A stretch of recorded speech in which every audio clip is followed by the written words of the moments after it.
Hi guys, thank you for joining the show today. What we have is the RC four-wheel drive Gelande to 1/18 scale with the Defender D90 body. I love those trucks. In the title you're gonna see the word V2. All that means is just my second vehicle because I have two of them. So this one would be, we'll just refer to it as V2.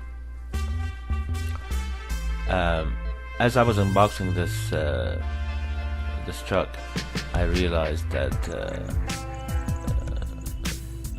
the mirror was already broken off the body, and only the day before that, I think, before I filmed this episode, I was watching somebody's video and they were saying I wish they do something about the mirrors so they don't break on my first run or something. So in my case, I didn't even get to do a first run.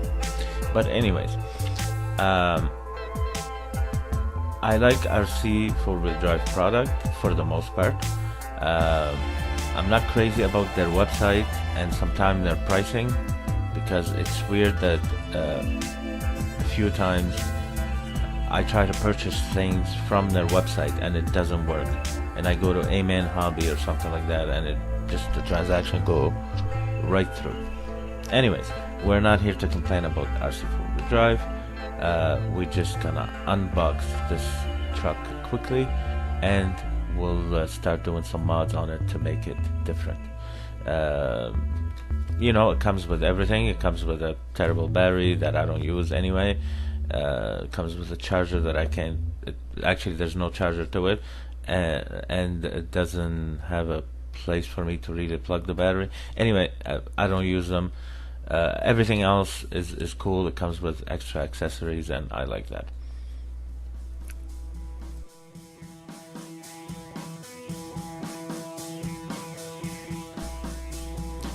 I just used some styrene sheets. I used some modeling clay to do like the boot on the bottom of the shifter and the little knob on top. I did two different levers, some styrene also for the seat, and put a steering wheel there and a little bit of a dash. I put this little square piece of plastic on top of the styrene to make it look like a center console of some sort.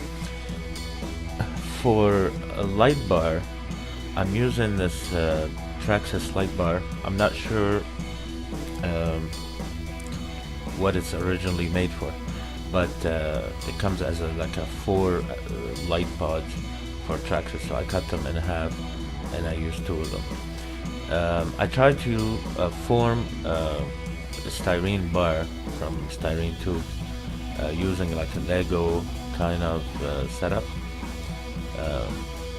to make like some sort of a jig for it, but it didn't really work. That was the first time I tried it. I don't think I'll do that in the future. I installed some LED lights inside those Traxxas pods you see here, and I figured size-wise they're just a tiny bit bigger than the headlight of the Land Rover, which kind of makes them look like these really big aftermarket kind of light. And again, using styrene rods and trying to keep it light, which eventually you may see me use a little bit of metal, and here, as you see, I cut a little corners just to put them around the edges just to make it a little sturdier. And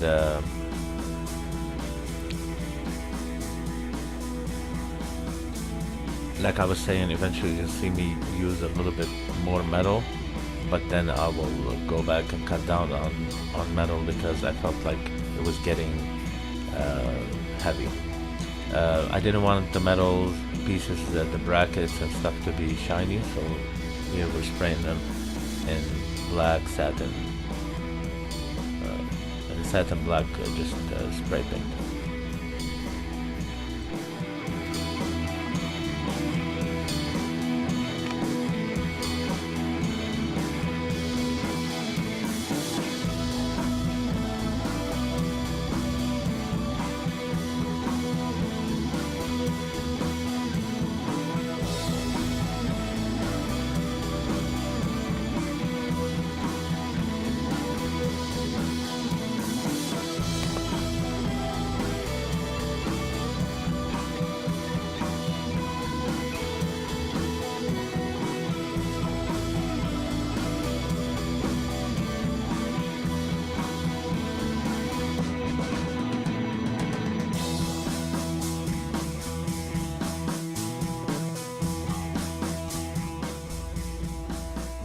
So after trying a few things with the styrene, now we have a base uh, for the platform of the roof rack to go on, and we have a bunch of them already bent, cut and measured.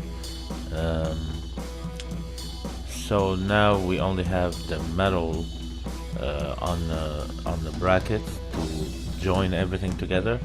But again, as I'm making this, I'm trying to avoid using metal and use more styrene, just to keep the weight um, less, knowing also that I'm gonna be, like on my other one, locating the battery to outside the vehicle, which most likely it's gonna be on the roof. Why? Because the way those trucks are designed, that you have to unscrew it and screw it until I change that part of the design. I will be always leaving my batteries outside, because I just don't like to keep screwing the body and unscrewing it. I like to keep the body on it as long as possible without have to touch it. So to do that, I've been relocating my batteries to the outside. Another thing that I was trying to reach by the look that I'm doing is a lot of the fabrication that was done on the Land Rovers that I grew up around were sometimes done during the war, and the army didn't do a whole lot of them. A lot of the stuff that was done to them was done by militias who were doing things on like small budgets in my neighborhood. So you would see like a lot of stuff welded to them, and that's the look that I'm trying to do.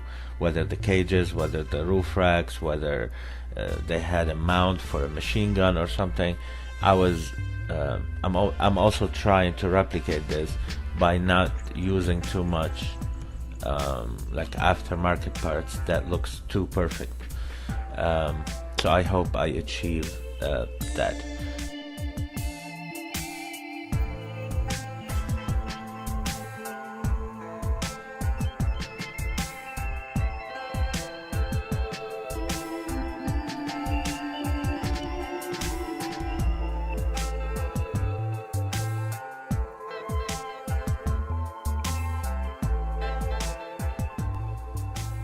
I managed to include in the design a few of the pieces in the front that would just snap together by cutting a slit down through the styrene rod, so you can have a flat piece of styrene going right through it.